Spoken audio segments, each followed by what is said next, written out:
For those of you that don't know me, it's probably a lot of you. I've identified and voted as a Libertarian since 2008, after I saw the light and was finally able to relieve myself of political homelessness. Before that, I teetered between Republican and Democrat, depending on what I thought was most important at that point in time.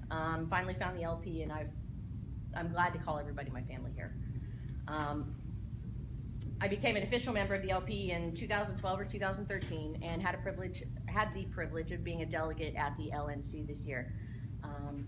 Within the party, I am one of the Southwest Regional Liaisons for the LPO, along with Miss Emily Wood, and I'm part of the Warren County LP, and we've got a lot of Warren County folks in the house today, so hey guys. The reason I've been asked to speak today is because I'm working on the Johnson-Weld campaign. I began working under Miss Elizabeth Gentner. I was the public relations director for Ohio for Gary. Eventually moved into the women's coordinator for Gary, as well as the Great Lakes Women's Coalition regional director role.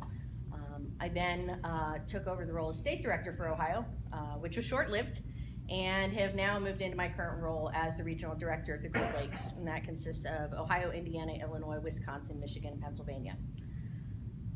The big part that I know we are all really excited about is that we expect Gary to be in the debates. I know you guys have probably seen the article saying they're readying a third podium. I think that speaks volumes to what this party's been able to do over the last few months. They're obviously a significant event within the campaign. The candidate views are cemented, and often it can be the deciding factor in a person's decision to vote for a candidate. So getting into the debates requires a 15% result in 3 national polls. Gary Johnson, as of the end of June, has polled as high as 13% in some of those polls. The president of the CPD has said that, you know, with the margin of error, he may already be there. So fingers crossed. I do believe that if we reach 15%, Americans are going to see that they really do have another vote. And our job's going to get a lot more difficult on this campaign because there's going to be an influx of a lot of volunteers and support. The campaign's proposing a 2-objective strategy to obtain that 15%. That's getting major national polls to include Gary in their poll questions, and then encourage the CPD, or Commission on Presidential Debates, to include a third-party candidate without bias. The campaign plans on utilizing a number of different mediums to reach out to voters to ensure that 15% debate stipulation is met, as well as building the campaign volunteer base. Volunteer management, phone banking, and door-to-door canvassing are the big 3 right now. So with volunteer management, Michelle, you can maybe speak to how many volunteers are in our Nation Builder system right now? I was afraid to check yesterday. It was 32,000 Thursday night, or Yeah.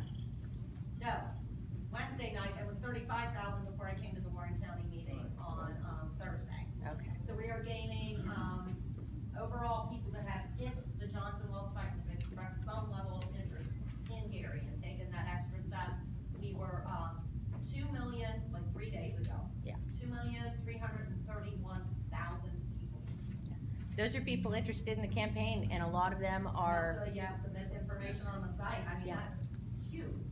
We just need to get the word out 3 Yeah. times to every single vote. Exactly, and a lot of those people are volunteers and want to help the campaign in some way. So part of Michelle's job and our volunteer coordinator here in Ohio, Sam, is really using this program called Nation Builder. It's pretty neat. It brings in volunteer information from those who have registered on the Johnson-Weld site and allows the campaign volunteers to choose different areas they'd like to focus on within the campaign, such as phone banking or canvassing. And you know, those are the 2 paths we're really hitting hard right now. For phone banking, we're using a program called North Star, and it is seriously the easiest tool I've ever seen to use phone banking. You simply get access from your state director or volunteer coordinator, or I'll do it myself if you want access. Michelle, yeah, a lot of us can help you get on there. Once you're granted access, you simply log into a website, you dial an 877 number from your phone or computer. The calls will come up as Johnson-Weld, so your caller ID will not have your personal information on there. And the system will actually call the numbers for you automatically. The name will pop up, the questions will pop up. You click on a button saying, okay, this person said yes, they might vote for Gary in November. There are 3 questions. Each call takes at most 30 seconds to make. It just cycles through to the next call. So you're not actually dialing any phone numbers, you're not looking at phone lists. It's all automated. A person can make a lot of calls in just a short period of time, and that's what we're asking a lot of people to do. The next point is door-to-door canvassing. And any of you that have experience doing that know it can be fun and exciting and also a little nerve-wracking. So one of the things I do put out there is if you do door-to-door canvassing, please go with a partner. Don't go by yourself, especially during this election cycle. People are a little volatile sometimes, so we want to make sure everybody's safe, and the campaign suggests going door-to-door with each other. Right now, the Johnson-Weld campaign is the only current presidential campaign who's utilizing mobile canvassing. So for those of you that have smartphones, it's really easy. You download an app on your smartphone, and you immediately have access to voters that the campaign would like you to target in those certain areas. It's called Polis, P-O-L-I-S, Politics. If you don't have a mobile phone, we can get you a hard copy of a list of folks that you can go contact. Ohio voter data is not currently in Polis Politics, but it should be here in the next coming weeks. As you know, anybody that worked on the 2012 campaign, this 2016 campaign is much, much different. We're actually getting media attention. So that's a big win for the Libertarian Party. I can attest to the fact that it is difficult to get the governors on the line with our local media because the national attention is overwhelming right now. And that's a good thing. It's an amazing thing for our party. Because of the attention and the growth the campaign has experienced, we're also experiencing some growing pains. And any of the coordinators can attest to that. So I'm asking for everyone's patience as the campaign gets up to speed and works out all the kinks. Everyone involved at the Ohio level is a volunteer on the campaign, including myself, Michelle, Tricia. So we're just asking that be patient with us. We are trying to work out the kinks. Again, patience and steady work is ahead of all of us. 86 days remain until Election Day. And on 87 days from now, I will either be drinking in happiness or in sadness. So I'm sure many of you will be joining me. 11/8/7/15. Yeah. On me. One of the action items I'd like each of the Johnson-Weld supporters to do is learn an elevator speech about the ticket. I say 30 seconds or less because really in that time, that's the only time you're going to get to either get somebody engaged or for them to say, no, I'm not interested. 30 seconds is probably even the maximum of that. If you get them engaged, then you're gonna have more time to be able to discuss the ins and outs of the ticket and what their platform is. So I urge everyone to practice doing that. Best place to practice is with your friends and family. For example, my elevator speech is something like this. Both Johnson and Weld were Republican governors elected in heavily blue states and re-elected at higher margins a second time. They're financially responsible, not conservative, socially accepting, not liberal, and quite simply are the ticket with the most executive experience. Generally speaking, they believe that you're smart enough to make the right decisions for yourself and for your family, and that government does not have the right to make those decisions for you. Done. So say stuff. Thank you. Had a lot of experience doing that.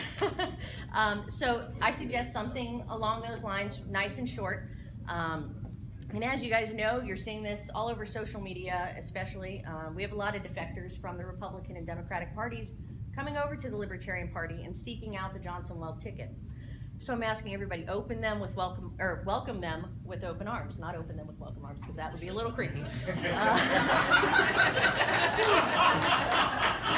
least I got a laugh. That's only if you're a Trump supporter. I'm a person of positivity, so I'll let that go. But just understand, they're coming from very different worlds. The Republican and Democratic parties are quite different from the Libertarian Party. Otherwise, we might be with them, right? They're different.